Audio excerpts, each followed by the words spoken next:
Ready or not, here I come now. Let's play hide and seek. Prepare to be caught. Here I come now. Let's play hide and seek. Riding on the playground, no one dares to make a sound. Round and round and round and round, no one wants to be first found.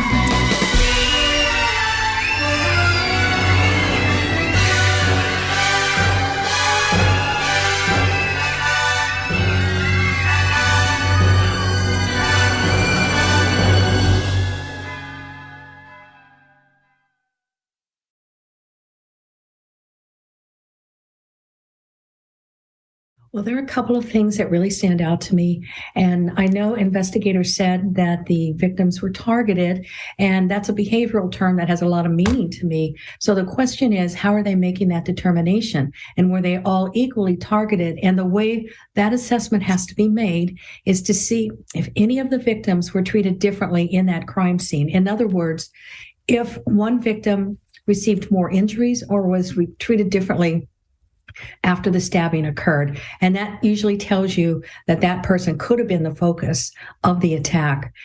This offender had to leave a lot of evidence at that crime scene.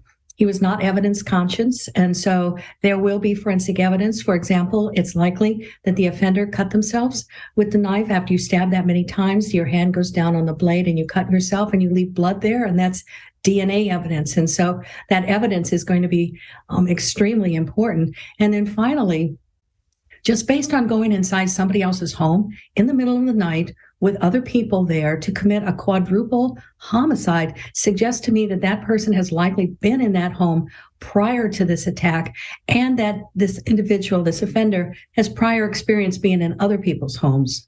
It does seem that there's some gaps and that information may not ever be able to be filled in because the victims themselves would be the ones to tell you, we got home at this time and then we went to bed at that time.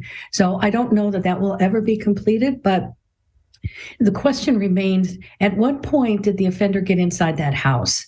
And were all the victims, they were in their beds is what it sounds like, but were they all asleep? If they were not all equally asleep in a deep sleep, that could also explain some of the defensive injuries on several of the victims, although that's not been clarified. So that timeline is getting narrower and narrower, but I'm not sure it will ever be pinned down 100%. Well, when an offender uses a knife, they have to get close up and personal with the victim. And that means that they can see their face, they interact with them, especially if the victim is fighting back, and they see the victim slowly losing their life.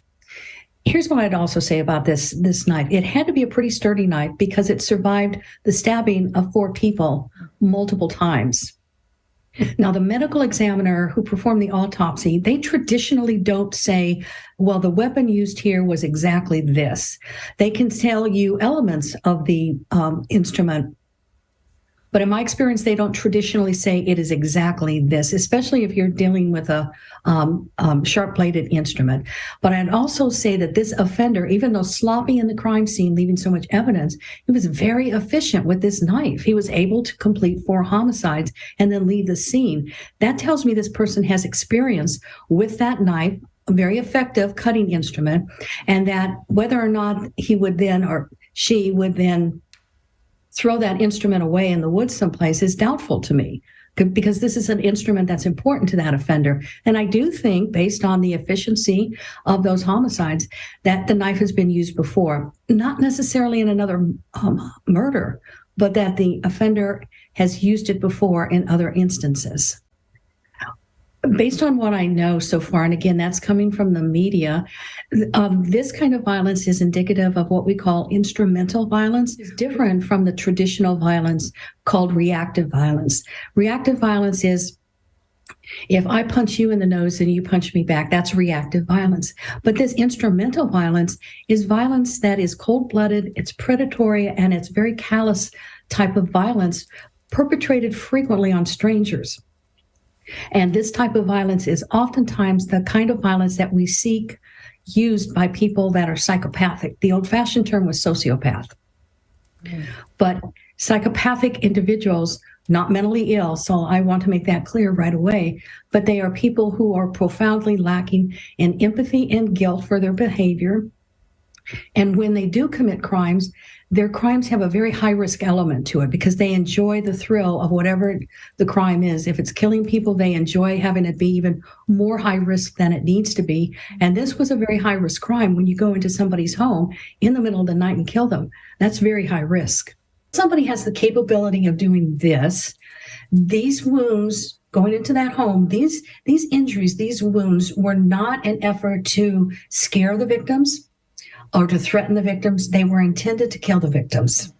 And if an offender has this capability, even though maybe one or two of the victims were targeted and the others were not, but were still killed, this offender, because of that behavior, that high-risk impulsive type of behavior, is capable of repeating it again in the right set of circumstances. So based on that, I would say that this is he or she or they are at high risk for reoffending.